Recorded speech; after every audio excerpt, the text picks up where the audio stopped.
so that the point a comma minus a comma minus a and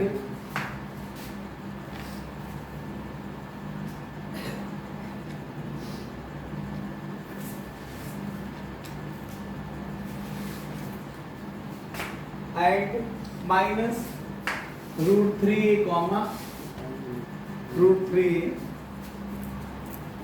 are the vertices of an equilateral triangle.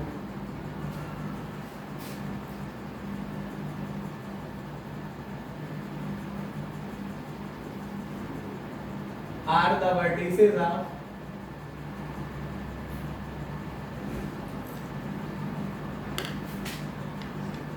equilateral triangle. Are the vertices of equilateral triangle.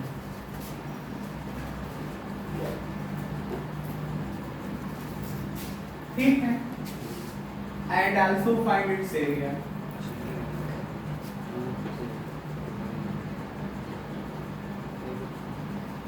And also find its area.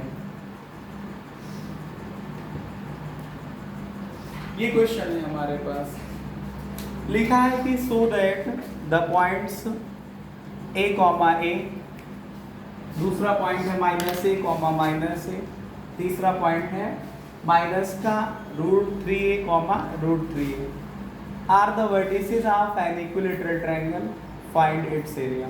Hindi में मैंने इसको translate करके लिखा कि दिखाइए कि जो बिंदु ये तीन दिए हैं ये किसी समबाहु त्रिभुज के शीर्ष हैं. Are the vertices of an equilateral triangle का मतलब है कि इन तीनों की वजह से एक ऐसा ट्रायंगल बनेगा, इक्विलेटरल ट्रायंगल बनेगा, समबाहु त्रिभुज बनेगा. इक्विलेटरल ट्रायंगल या समबाहु त्रिभुज दिखाने के लिए हम करते क्या हैं, ट्रायंगल की तीनों साइड को निकाला जाएगा, तीनों भुजाओं को निकाला जाएगा और तीनों की वैल्यू क्या दिखाना पड़ेगा, इक्वल दिखाना पड़ेगा. और फिर जब तीनों साइडें निकल आएंगी तो आपको एरिया ऑफ ट्रायंगल निकालना हो तो आपको पता है एरिया ऑफ इक्विलेटरल ट्रायंगल होता है √3/4 into side square, √3/4 into side square या समबाहु त्रिभुज का क्षेत्रफल √3/4 गुणे भुजा का वर्ग. ठीक है, तो पहले साइड निकालते हैं. ठीक है, एक ट्रायंगल ऐसे ही हम इसको सॉल्व करते समय लिख लेते हैं. एक ट्रायंगल हम ऐसे फॉर्म कर रहे हैं, इसको मैंने ABC ट्रायंगल कहा. ए का कोऑर्डिनेट ये दिया है a कॉमा a, दूसरा दिया है -a कॉमा माइनस a, तीसरा दिया है माइनस में √3a कॉमा √3a. ठीक है, तो लिखेंगे let us consider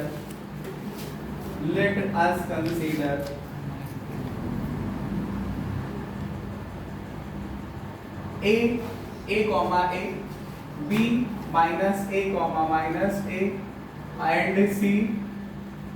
and c minus √3a comma √3a are the vertex of triangle.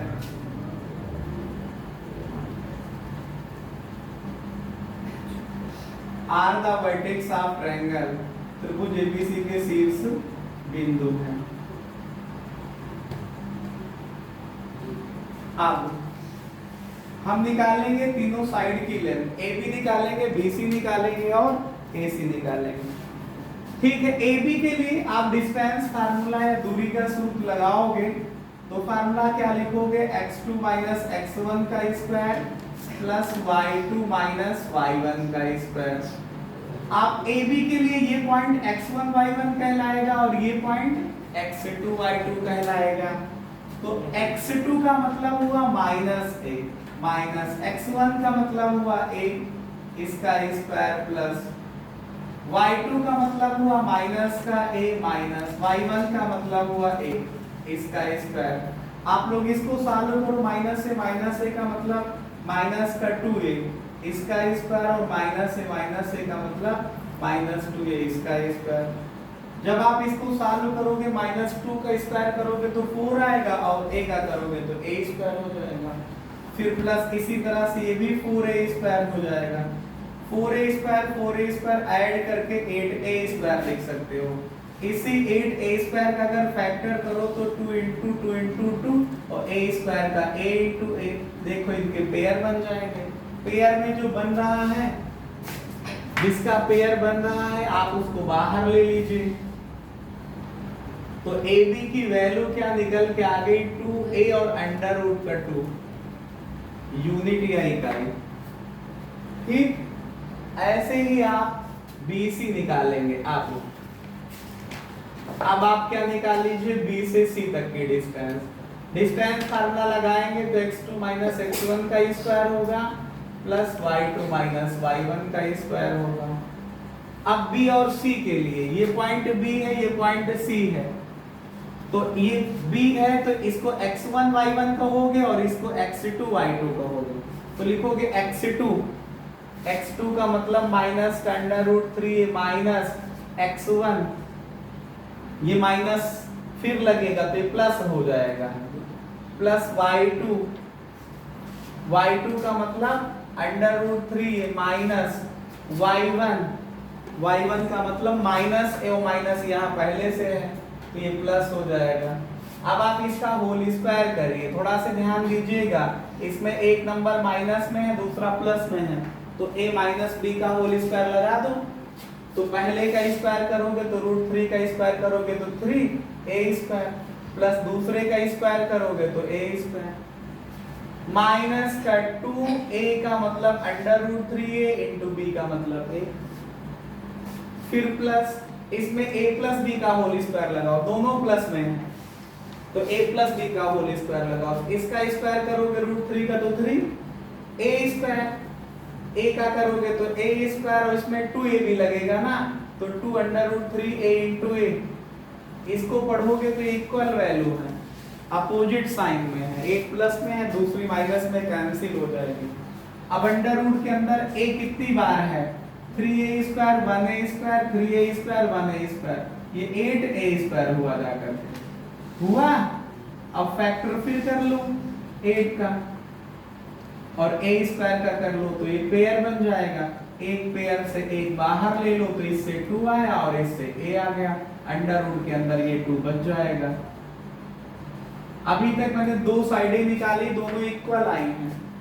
ऐसे ही अब आप लोग अब क्या करेंगे, ए बी निकाला, बी सी निकाला, आप निकाल लो सी ए, फिर डिस्टेंस फार्मूला लगाओगे तो x2 माइनस x1 का स्क्वायर प्लस कितना y2 माइनस y1 का स्क्वायर, x2 आप c से चल रहे हो a की तरफ तो c है ना पहले, तो इसको x1 y1 मान लो और a ये बाद में है तो इसको x2 y2 मान लो। तो x2 मतलब a माइनस x1 माइनस में है ये तो प्लस हो जाएगा, ये अंडर रूट 3a इसका square plus y2a minus y1 under root 3a इसका स्क्वायर। अगर आप इसका स्क्वायर करेंगे, ध्यान से देखिए, अभी जैसे ही आप लोगों ने किया था वही तो लिखा है, ये a प्लस रूट 3 ये तो लिखा था a प्लस रूट 3 है, a माइनस रूट 3 यही तो लिखा है a माइनस रूट 3 तो स्क्वायर वैसे ही करोगे, a स्क्वायर प्लस इसका आएगा रूट 3a स्क्वायर प्लस का 2a into under root 3 into a आएगा। इसका होल स्क्वायर करो तो इसमें माइनस लगेगा, a square plus 3a square minus का 2a अंडर रूट 3a। इसको पढ़ो और इसको पढ़ो, इक्वल वैल्यू अपोजिट साइन में कैंसिल हो जाएगा। अब आपके पास यहाँ पे जो आप AC निकाल रहे थे, a स्क्वायर 8 बार हो रहा, a square plus 3a square plus a square plus 3a square, तो इसका भी फिर वही आ जाएगा 2 अंडर रूट 2a, ये 2a अंडर रूट 2 कितना 2a अंडर रूट 2 यूनिट। तो आपने देखा कि यहाँ पे AB जो है, BC जो है और AC जो है तीनों बराबर आए हैं, किसके हैं 2a अंडर रूट 2 यूनिट के, इकाई के। इसका मतलब जो ट्रायंगल हुआ ABC तीनों साइडें इक्वल है ना, जब तीनों साइडें इक्वल हुई तो ट्रायंगल का क्या नाम होगा, ABC is an equilateral triangle, is an equilateral triangle, एक समबाहु त्रिभुज है। इक्विलेटरल ट्रायंगल का मतलब समबाहु त्रिभुज। ठीक है, अब इसका एरिया निकालना है, area of triangle ABC. Area of triangle बोलो चाहे त्रिभुज एबीसी का क्षेत्रफल लिखो हिंदी में, क्या होता है √3/4 गुणे साइड स्क्वायर या भुजा स्क्वायर। तो √3/4, एक भुजा कितनी है सभी, कितनी कितनी है, a √2 into 2 मतलब 2a√2, तो 2a√2 इसका स्क्वायर करोगे तो आएगा √3/4, इसका स्क्वायर करोगे तो वही आएगा 8a², 2 का आएगा 4a² और √2 का स्क्वायर करोगे तो 2, एक तो ये 8a² ही तो आया, 8a² आया, इससे ये कट जाएगा 4 से 4, तो क्या बचा 2 √3 और ये a², आगे स्क्वायर यूनिट या वर्ग इकाई, क्षेत्रफल लिखोगे तो स्क्वायर यूनिट लिखो चाहे वर्ग इकाई लिख दो, ठीक है। तो इस तरह से करते हुए अगर आपको ट्रायंगल पता होगा तो उसका हम लोग एरिया निकाल सकते हैं।